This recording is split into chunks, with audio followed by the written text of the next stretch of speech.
As you can see, just off camera here, I have my little helper today. I don't know how long she's going to stay there. She's really not supposed to be up on the couch without a cover on it, but I'm a pushover. Anyway, I will see you on the other side.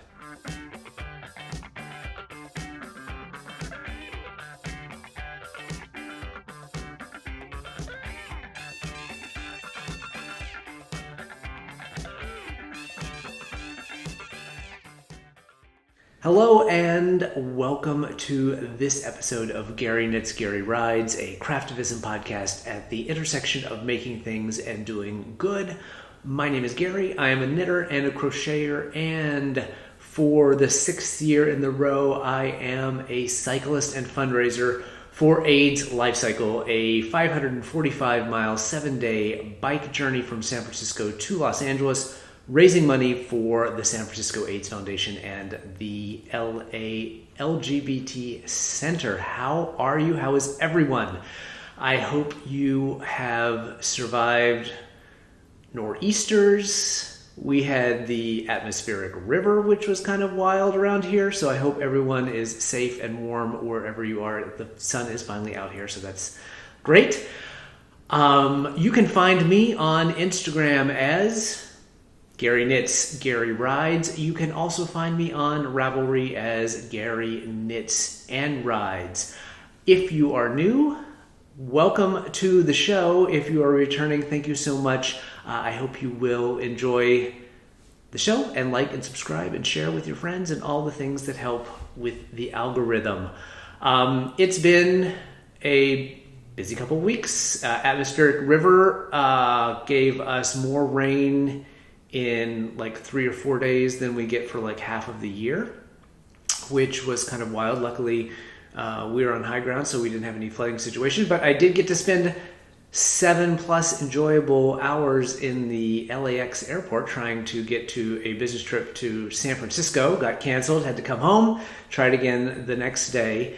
So travel nightmare, but that gave me a little bit of time sitting around the airport to do some knitting. So we'll talk all about that as well. While I was trying to travel, the latest round of Destash for Good was wrapping up, so we'll talk about that as well. We announced a new Knitalong for the spring, so I'll show the project that we're going to be working on. The yarn kits have already gone up on sale and shut down, so I'll talk about it, but you don't have a chance to buy the yarn if you missed that over on the announcements over on Instagram. So a lot to cover in that regard, not so much on the knitting, and we're going to talk about why and burnout and that. So let's talk about the current Knitalong and Crochetalong. So we are in the final couple weeks of the winter edition of the End AIDS Knitalong and Crochetalong. These are a series of quarterly Knitalongs that I've been running for the last couple years that I use as fundraising for my AIDS Lifecycle. So we are working on, through the end of February, the Bascule Hat and Mitts by MKNanceMakes. I'll pop a picture up here. You may see, well, we'll talk about that in Burnout. So the two-color colorwork project, I will show you where I am on mine in just a second. And then on the crochet side, we are working on the Dahlias and Honey shawl from Corinne Purifoy, who is I Knit You Not here over on Instagram. And those will run through the end of February. So keep posting those photos if you are working on those. We have 3 more rounds of giveaways at the very end of the event. And then we're going to take a very brief 2-week break before we kick off the spring edition of the End AIDS Knitalongs and Crochetalongs. So historically, and by historically I mean just over the last couple of years that I've been running these things, the spring edition has been a choose your own adventure, clean up your whips, spring cleaning, whatever you want to call it, basically open. You buy a ticket to the event to get entered into the giveaways, and then we all work on whatever we want to and post the photos of those as the entries into the giveaways. And that is going to be happening this year as well. So it is going to be totally open to whatever project you want to work on. If you want to start something new, fantastic. If you have a million whips like I do and you want to try to get through some of those, awesome. But I had the opportunity to work with a designer, and then we roped in a yarn dyer, and the spring slot was the slot that just seemed to work the best for everyone. So we are also, if you want a little structure, we are going to be working on a specific pattern as well. So you can do either, you can do both, whatever. If you work on your own thing, you can work on this one. So we are going to be working on the Bethel shawl by Cassie Monksgaard, who is Pine Needles and Poppies on Instagram. Here's a photo of the shawl. So it is a big, schlankety, DK weight shawl, kind of has a boho vibe. She said when we launched or made the announcement about the projects that she named it Bethel because that is the town in New York where Woodstock happened, and with the fringe on it, she kind of felt it had this like sort of boho kind of hippie vibe to it, and so that's why it's called Bethel. She wanted to rework it in a new colorway, and so we paired up with Kelly of the Royal Bee Yarn Company up in Pacifica, California, and she came up with this amazing color. Here's a picture called Gary's Guacamole because she knew it was going to be part of my knit-along. And so we're going to be working on the Bethel shawl. As I mentioned, the yarn kits, we launched those last week and only kept the pre-order open for a few days because we needed to give Kelly plenty of time to get that dyed up and out to people in order to kick off on the 15th of March. So the spring edition of the Knitalongs is going to run from the 15th of March until the end of April. So a little bit shorter than our normal one because, again, typically this is just an open, free-for-all kind of knit-along and crochet-along. We are adding in this specific project for the folks who wanted to have a little bit of structure. So both of those are going on. Entry tickets are up on my Ko-fi page. You can buy the pattern from Cassie over on Ravelry. Links to everything are going to be down below in the show notes. Here's a QR code if you are watching this not on your device and you want to be able to scan that. That'll take you right to the show notes. The yarn sales were a fundraiser for AIDS Lifecycle, so $20 of each of the yarn kit sales were going to AIDS Lifecycle, and Cassie has generously donated all of the net pattern sales to AIDS Lifecycle during the run as well. So that is fantastic. So this should be a good fundraiser for my AIDS Lifecycle. I can talk, you know what, when we get to, after we finish talking about Destash, I'll tell you where I am overall in the fundraising, because I've made a lot of progress in the last few weeks. Juliet is stretching and getting very comfortable up here on the sofa with me. I've been out all morning and she hates to be alone. So the minute I sat down to do this, she was like, I want to be up there with you.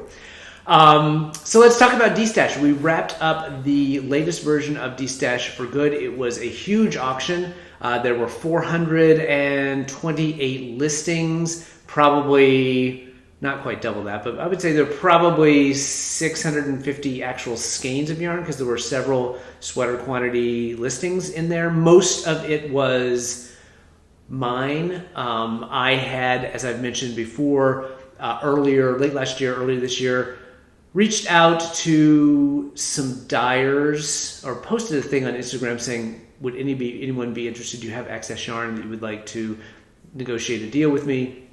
So I cut a deal with, 8 to 10 different dyers who had some excess inventory from leftovers from shows, one-of-a-kind skeins, dye, disasters, whatever they had. And we negotiated kind of a wholesale deal with them, and I took in all that yarn to sort of stock the D-stashes with some of my own yarn for the rest of this year, because I knew they all needed to be pretty big, because I had a fundraising goal that I was trying to hit for AIDS Lifecycle. So most of the yarn was stuff that I technically owned and then put back out into the sale. So I have a pretty good idea of how much actual yarn there was. It was about $19,000 at retail.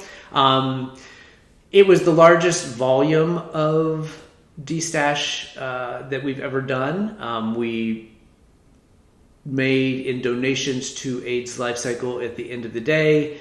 Some people rounded up, some people chipped in a little bit extra more. It was just over $9,300, which is fantastic. Now, people got some very good bargains. The discount to retail was about 48%, which is a lot deeper of a discount than we have historically seen. So typically it's more in the, let's call it 34 to 38% range. So deeper discount. So great news for those of you who are shopping. A little less great news, if I'm being honest, on the margin side for the donations, but the volume of the donations was obviously huge. So I kind of get it. There were a ton of things to sort through. That makes it, I think, a little harder for folks to shop, and they kind of get distracted and things like that. So maybe a little bit of a lesson learned there.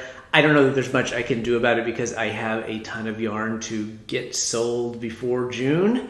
So the auctions are going to tend to be, the big auctions are going to tend to be on the big side. Something to announce in just a minute. That's going to be kind of a little twist on things. So $9,300 plus raised, which is fantastic. I'd also sent out my main fundraising letter to friends and family. And anyone who had ever donated to any one of my rides. So the donations have started to pick up pretty quickly. So I am just, well, actually not even. Once I make the donation from PayPal, because a lot of the D-stash comes into my coffee page, and I usually wait until the end of every month to make one big donation from the coffee page to my AIDS Lifecycle page, and I always post a transparency post about that. Once I do that, I'm going to be over the halfway mark to hitting my $60,000 goal for the year. So that is great. I need to sit down here in the next few days and kind of figure out how to get from point A to point B. So how to get from 30,000, 31 maybe, to 60 in the next 3 months. It sounds like a lot, because that's $10,000 a month that I need to be raising. But there are a couple of things going on that are going to be big, chunky bits of that. So one of which is the Knit Stars Pro-Am Design Competition, which just wrapped up yesterday. I can show you one of the things I was working on that. I don't have a final number for that, but if you bought the patterns, if you bought the yarn, thank you so much, because that was totally unexpected when I started kind of planning out my fundraising year in September. That came out of the blue, and last time I checked, that was, had already raised $5,000, so it's probably going to be a little bit more than that. So that was not money that I had planned out. So that's fantastic. And there's another big thing that maybe next episode I'll start to talk about a little bit, that hopefully will be a big chunk of that gap. And then there's going to be more destashing. Obviously the spring Knitalong, there will be a June Pride Knitalong that will be the last real fundraiser for my AIDS Lifecycle career, probably, because this is going to be my last ride that I'm planning to make. Maybe 10 years down the road, I'll do another one when I'm 65 and decide I want to prove something to someone. Maybe not. Who knows? I may enjoy having my springs and summers back from training too much to go back to it.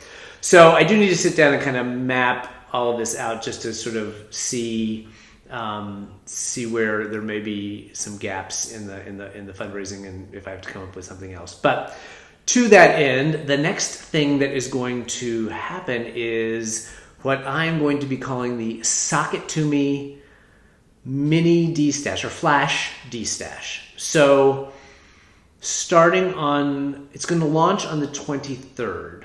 And unlike the other D-stashes where, there's this big lead up where I ask people for submissions of things that they want to D-stash, and then we put it all together, launch it, and it runs for, 10 days or 2 weeks, depending. This is going to be short and sweet. It's all going to be yarn that I have already, so I'm not taking submissions on this, and we will do that again in the spring. So if you have yarn that you're looking to sell in a D-stash, fear not, you will have your opportunity to do that. But this is all going to be my yarn. This is all going to be sock yarn. So, and what the plan is to take 2 days, maybe 3, but 2 days before the launch of the auction, get it all loaded up in Instagram, launch it on the 23rd, and you'll basically have a weekend. So it's going to be very, very short. Hopefully that will keep people checking in on it, and we can move things pretty quickly. I don't know that we always need like a full 10 days to get through the process. A couple of the other twists this time around, just to also kind of speed up the process. Every item is going to have a minimum bid. As I mentioned, it's all sock yarn. It's all indie dyed sock yarn. So I kind of stripped out some of the commercial yarn that I have in there. So all indie dyed, all sock. Basically, every skein is going to start at $10. So there will get around the people who are bidding $1, and on the very off chance that you would ever get it at $1. But I think it'll just kind of speed up the bidding process. So everything's going to start at $10, and everything's going to also have a maximum price. So I usually have not maximum price, but a bid now price. I haven't done too much of that. Sometimes I do them just to see how people respond to them. But what I'm basically going to do is I'm going to put the bid now price on every single item at a 30%, 30, 35, I haven't quite decided, 30 or 35% discount to retail. So if there's something you see and you're like, I want it, and I don't want to go through the whole process of like having to see what everyone bids and outbid them or try to set a bid price and hope that no one else bids me, you can just buy it at 30, 35% off retail. So probably giving up a little bit of the upside, but as I said, I've got, I don't even want to say, but I mean, I would say there's probably 600-ish skeins of yarn across all weights that I have set aside for D-stash. The majority, not maybe half, but pretty close to half of that is fingering weight. So I have way more fingering weight yarn than I have of anything else, DK being the next biggest bunch. So I'm going to take 150, somewhere between 150 and 200 skeins, and group those all together, get them listed over 2 days, put it out, you have a weekend to bid, and we're done.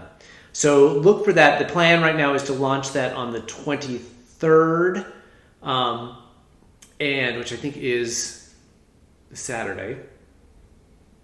I think that's right. Maybe it's a Friday. And then I'm going to be traveling, so we'll probably cut it off Monday morning. So probably 8 a.m. Probably launch it maybe 5 p.m. One day, and then close it down on Monday at around 8 a.m. Pacific time. So all the details will be forthcoming over at Destash for Good. Also, I'll put it up on my regular Instagram as well. But it's going to be a short and sweet Destash. Hopefully raise a couple thousand, $2,500, and then be able to get that donated in my transfer from coffee to AIDS Lifecycle at the very end of the month. And then we'll probably do another big Destash sometime in March or early April. I've just got to look at the calendar a little bit. So that is what has been going on the fundraising side of things. As I mentioned, and we can kind of get into FOs and whips. As I mentioned, the Knit Stars Pro-Am design competition wrapped up the make-along that we were doing day before yesterday. Sunday, Super Bowl Sunday, we had our final Zoom with all the participants, and it was a lot of fun. It has been one of the coolest projects I've ever been a part of. The four of us, so Louis Boria, Brooklyn Boy Knits, and myself, Nina Macklin-Dayton and Melinda Lesko, really have formed this like really cool bond over the, I don't know what it has been, like 4 months or so that we've been working on this project. It was supposed to be like a competition, and we all liked each other way too much to make it anything other than just like a super friendly competition. So I feel like we're all winners, and obviously the clients and patients for the San Francisco AIDS Foundation and the Los Angeles LGBT Center are the big winners because they were the beneficiaries for all the fundraising piece of the competition. But we had just a ton of fun working on it and seeing all of the projects that people worked on. So to that end, it's actually my only FO, and probably going to be my only FO for a while, unfortunately, I should say, is the Candace's Comfort wrap, or Candace's Comfort shawl. I think it's just called Candace's Comfort. I call it a wrap, but it's really a shawl. This was Nina and Melinda's entry into the design competition. So we were all given the same yarn to work with. Louis and I made our Make the Turn scarf, which I'll pop a picture of it up here. And this is what Nina and Melinda came up with. A really classic triangular or crescent shawl with these long, it's going to be hard, it's hard to see it here, but the curve on the crescent is exaggerated, so it makes this nice like curl at the end. And when the shawl hangs around your shoulders like that, or I could put it on, I suppose. It really makes a nice little curl if you put it on this way. You're not going to be able to see this because I'm just standing, but you do get a nice. There you go. You get a nice curl in the shawl, and it has this beautiful sort of center cable down the back. It was a really fun project to work on. Simple, but I think really elegant looking. And I chose to do it in the natural color. This is the same yarn. We all designed in the blue. This is the Loops Luxe Chunky. So it's 70% royal alpaca and 30% silk. So it's just extremely soft. I think I've said on Instagram that I've never met anyone who's touched it who hasn't just like fallen in love with it instantly. But it's hefty. I mean, it's sold as a chunky weight. We knit it up as an Aran, so I think we all used size 8 needles. But when it came off the needles, I was like, "Ooh, this does have some heft," and that's what Nina and Melinda had said all along. It was like they designed it to be like a hug, and it's definitely has that. This has not been blocked, and you've seen the. Still haven't woven in my ends. I was rushing to finish it before our Zoom on Sunday. This is going to my mom. She has not seen it yet, or doesn't even know it's coming. So I will block. I think it'll be a Mother's Day thing.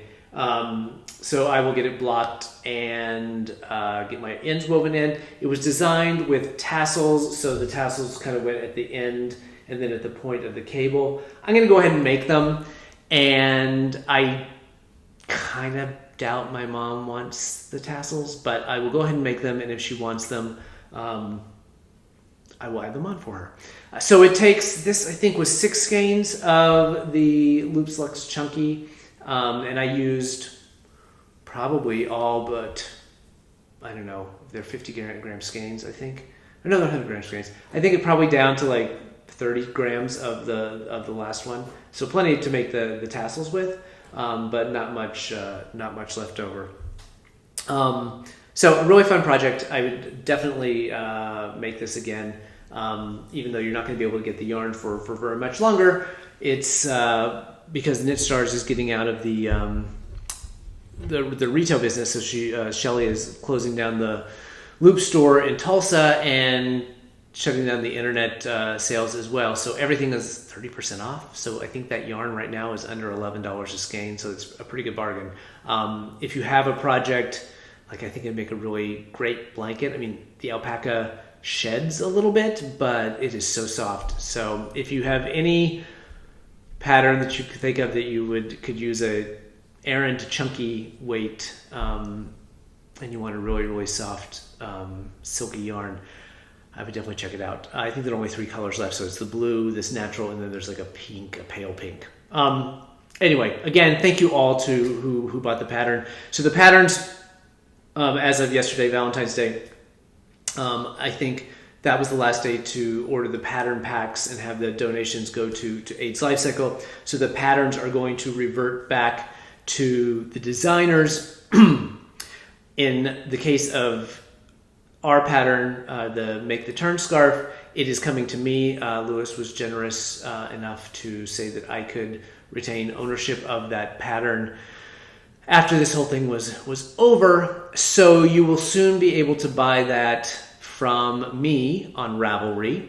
I haven't figured out pricing yet. I want to go back into it. I've gotten some really great feedback from folks on just the kind of the technical aspect of having it written up and some things that could have been clearer. So I want to go back and have another run at it in terms of tightening up some of the language and getting that retech edited, because I also found one error in it. So I want to just clean it up, or not clean it up, but tweak a couple of things, have it retech edited, and then I will release that on Ravelry. Haven't figured out the pricing yet, but whatever the pricing is, 100% of the sales proceeds for that pattern forever will be donated to AIDS Lifecycle. So each year, even if I'm not writing, I plan to still raise some money for AIDS Lifecycle. They have a program called Heroes at Home, or At Home Heroes, or something for people who sit on their couches and don't ride, but raise money, and that's what I'm going to plan to do.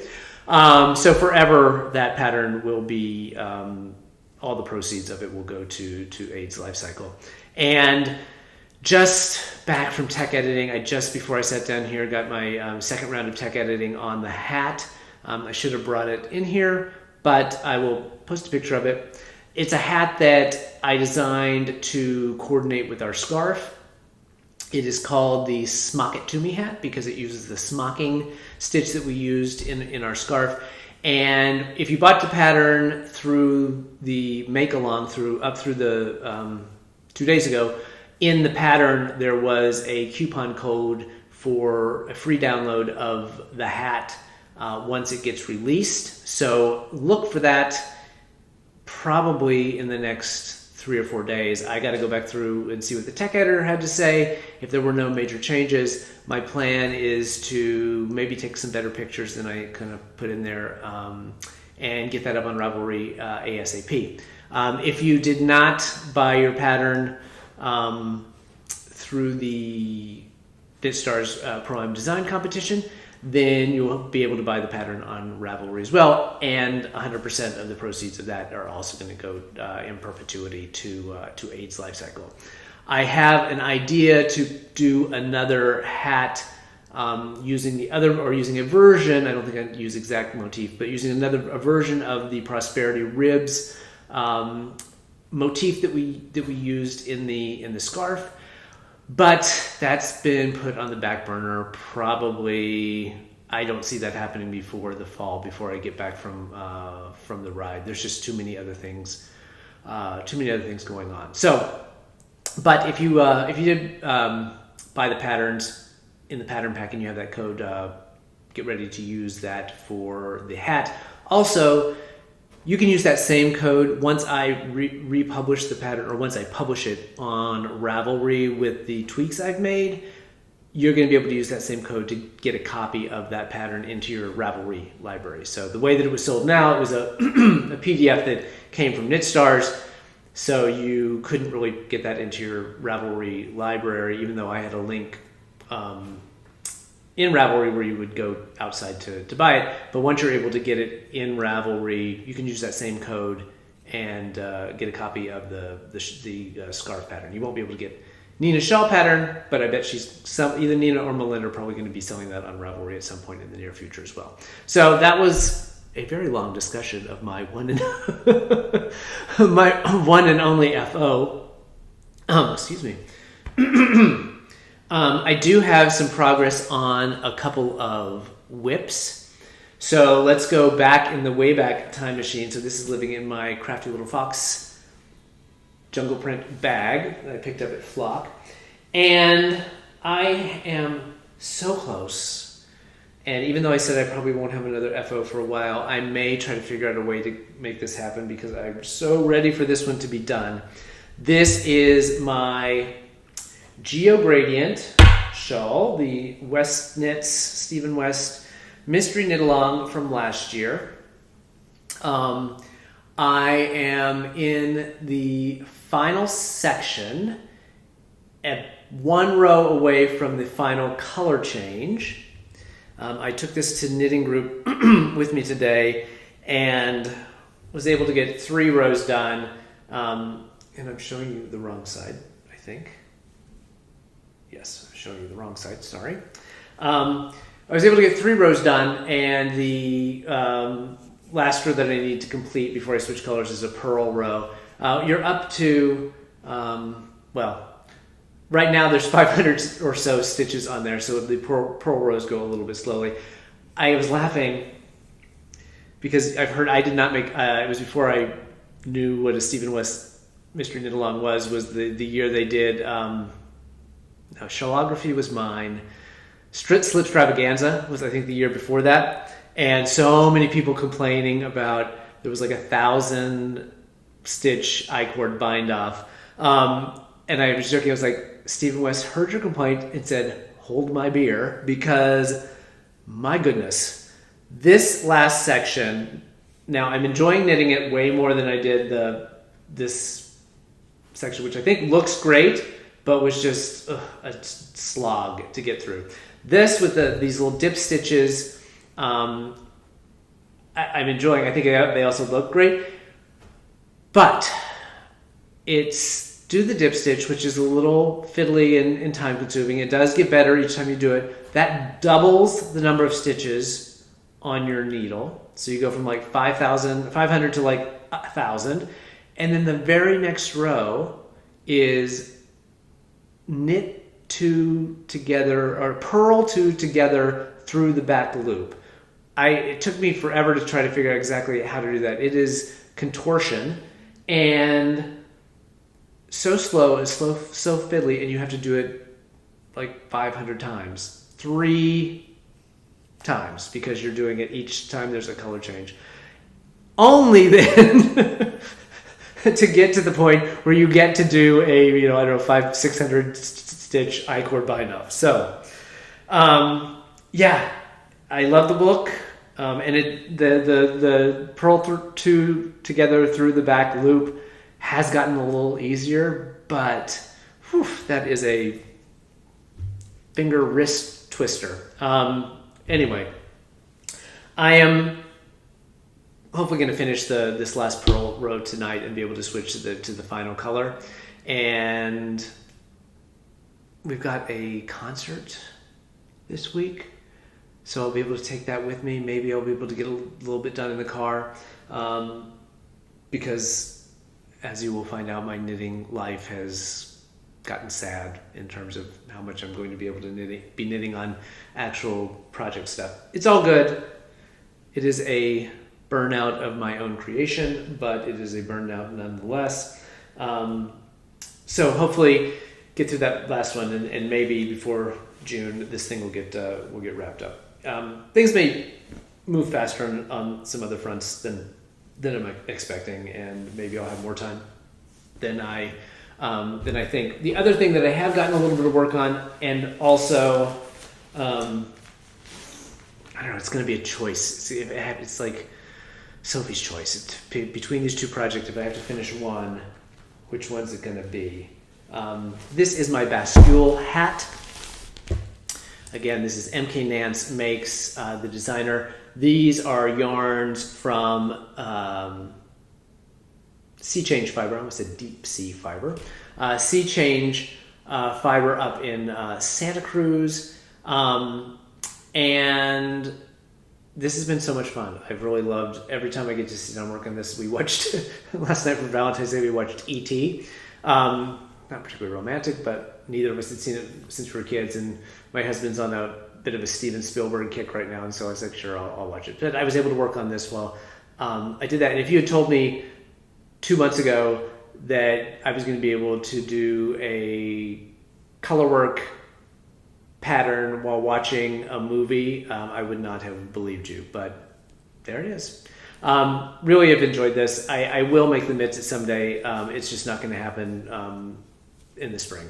But I'm going to finish the first row of crown decreases. So I have to look at my knit companion to see, but I think there's probably another 10 or 15 rows to go before it's all wrapped up, and each row is going to get, or every other row is going to get a little bit shorter. So who knows? Maybe I can get this finished. The colorways here were Au Naturel, the cream, and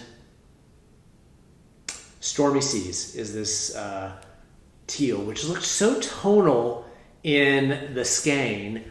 And then I guess because it's just spread out with the natural color in between it, it's not getting the I'm not seeing the tonality in it, the variation in it as much as I was in the skein.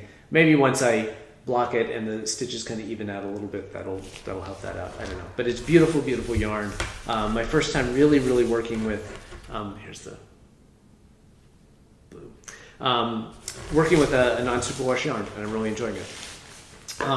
So those are the main whips that I have. And I guess I can count these other things as, well, I'll show this one and then I'll talk about those. I had started a charity hat. It's called the Bewined hat. And this is in Knit Picks, Chroma, worsted. I want to see the colors like groovy or feeling groovy or something groovy. This is a really fun, simple hat. It has this twisted stitch that travels in a spiral up the body of it. And I've just kind of had this. It's on my little, what do we call this? Mini minder from Lemonwood that I picked up at the Indie Untangled when we were up in Rhinebeck this last year. But I've had this just like kind of hanging in the car, like I can hang it on the rearview mirror. My initial thought was that I would be joining my husband and Giulietta on walks now that there's only one dog. But I was informed that my participation in the walks was neither required nor requested, and that was alone time for the two of them. And I said, that's fine. I will just stay home and knit. So I don't need to have this to walk. But at some point, maybe I'll start taking my own walks and just see if it's fun to knit and walk at the same time. So this is just kind of sitting there. It's going to become a Knit the Rainbow hat for next year when they start picking up, collecting things again. But for the time being, it's just I do a round or two here when I'm waiting on a call for American Airlines to refund my ticket for the flight that they canceled due to the atmospheric river or something like that. Other thing I've been working on, and this is part of the reason why my knitting going forward is going to be hampered, is I'm just doing a lot of swatching for some things that I can't really chat about yet, but I've been these are all different secret projects that will be coming to light sooner rather than later. But in the meantime, I've just been making little swatches, and there's going to be more and more of that between for the next month. For the next month, my life is becoming a little swatch happy, and as a result, because these are all time constrained, I just don't feel like I'm going to have a ton of time to knit. I mean, the other piece of that is, as I mentioned, another Destash coming up in the next couple of weeks, trying to do another one in March and April, ramping up my training for the bike ride. I've been trying to get 40 or 50 miles a week done recently, but starting in March, I'm going to need to start ramping that up, and that's just going to be less time for knitting as well. So I cut this, as I mentioned, this Destash was big. It was because it was all basically my yarn, and the next couple are probably going to be majority my yarn as well. It was just a lot more work than usual, and they're always a fair bit of work. Also, Instagram was particularly disagreeable with me. Well, disagreeable in terms of like just not letting me post things, or like sometimes I couldn't turn off or turn on comments on certain posts, and it was just very annoying and frustrating. But it was just while I was packing up yarn or trying to close out the things and pack up the yarn, I just really started to feel burnt out. Like I just started, and again, this is all of my own making. Like nobody said you need to bust your hump to try to finish up your fundraising this year and in your bike riding career. No one has said if you don't hit your $200,000 mark, people are going to think badly of you.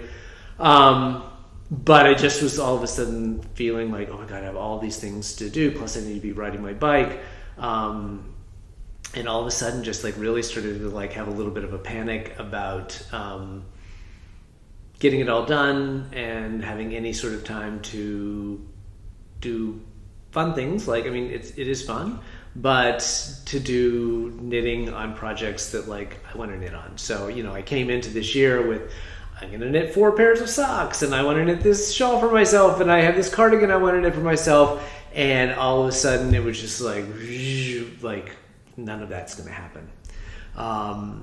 So, I don't know how do you deal with burnout when you start to, feel like certain aspects of your life, of sort of whether that's work or whether it's taking care of family or whatever, have kind of like taken over, and you're not getting the time you want or need to do the things that you really enjoy, or that are enjoyable on top of the other things that you do, but you just some aspect becomes more challenging. I think that for me, and I've kind of have gotten over this hump in the last few days, is just breaking it down. I think when I was in the midst of the Destash, I couldn't really see it just seemed so insurmountable, the amount of yarn that I had to do, and it was hard to see the light at the end of that tunnel, and it happened, and we made a ton of money, and I was very excited about that, and I was able to breathe a little bit of a sigh of relief. And on some of these other projects where I'm having to do all this swatching, like, it's coming together. It's not taking as long to do them as I thought. So just breathed a little bit, and hopefully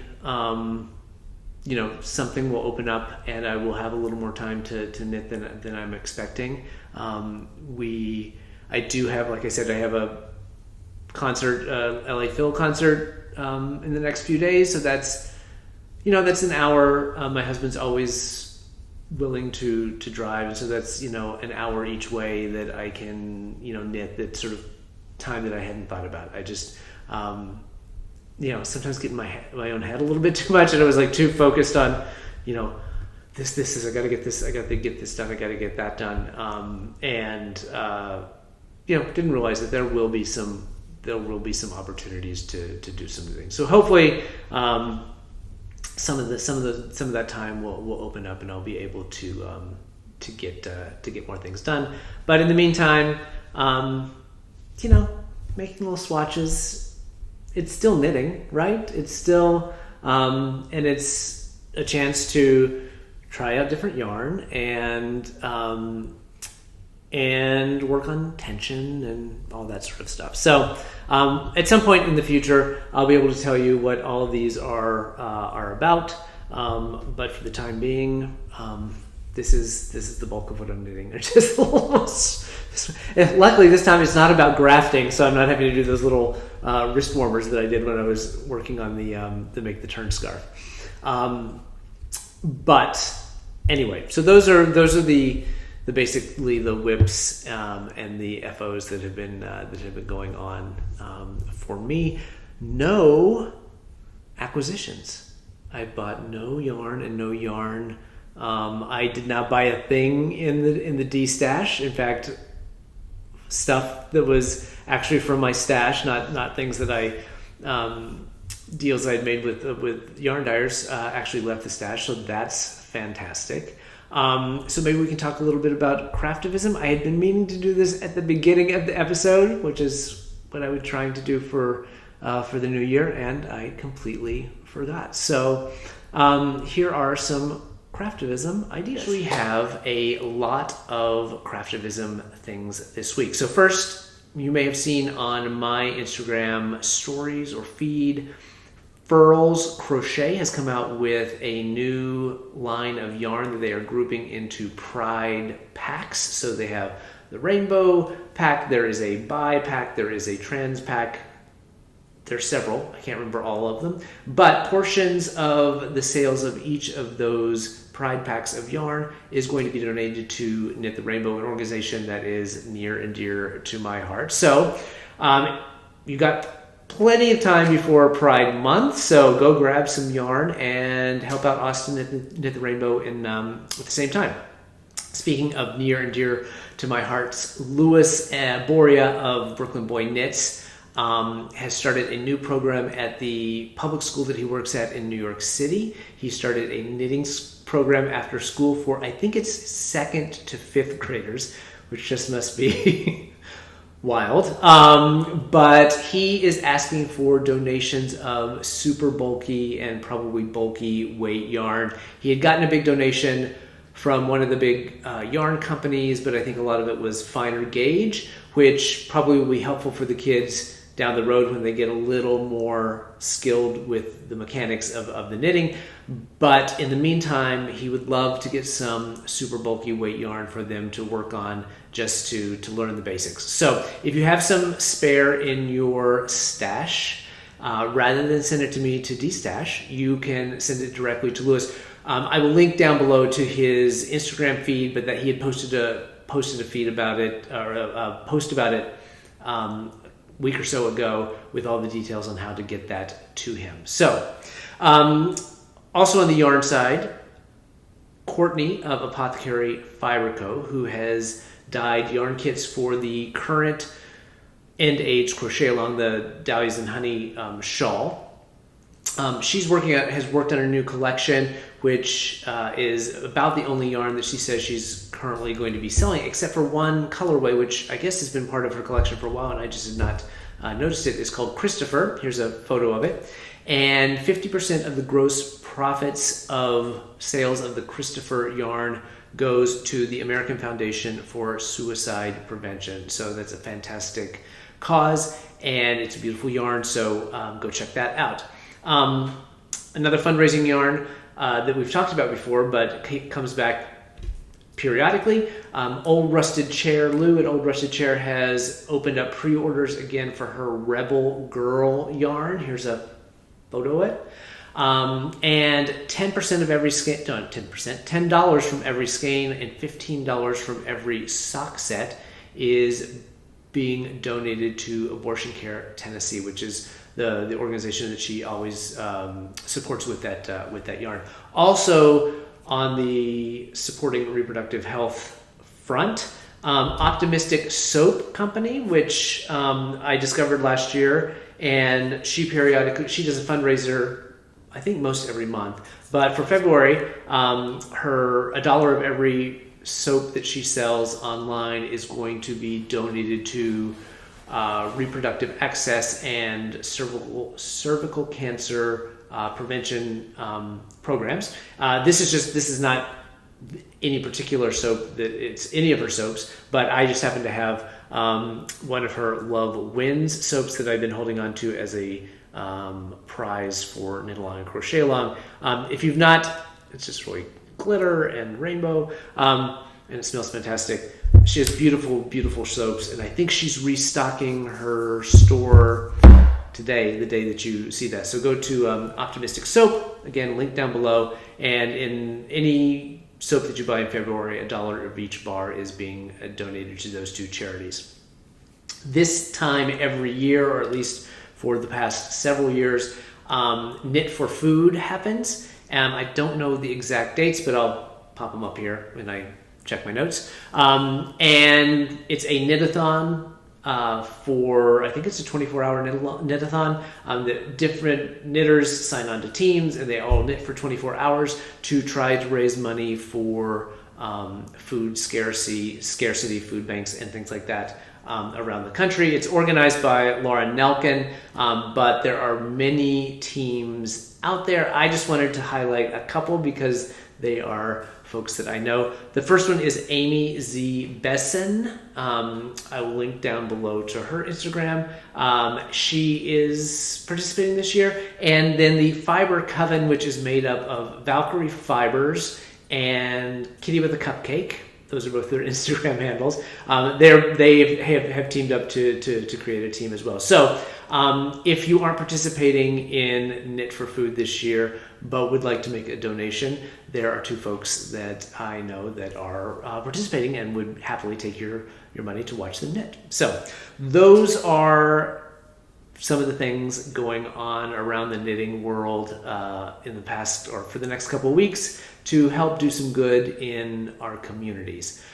Thank you for taking some time out of your week to spend it with me. It was a little bit short this week. Part of that's just burnout, and part of it is me waiting until too late in the week to record. So I got to give myself some time to edit this and get things through. If you see in the next few episodes that there are fewer photos and captions and things like that, that is probably just me thinking I don't have enough time to do everything and skipping over some of the things that I usually do for these episodes. But I do appreciate you taking the time. If you've enjoyed this episode, please consider subscribing, liking the episode, leave me a comment down below, and share with some friends so we can continue to build this community. Thank you so much.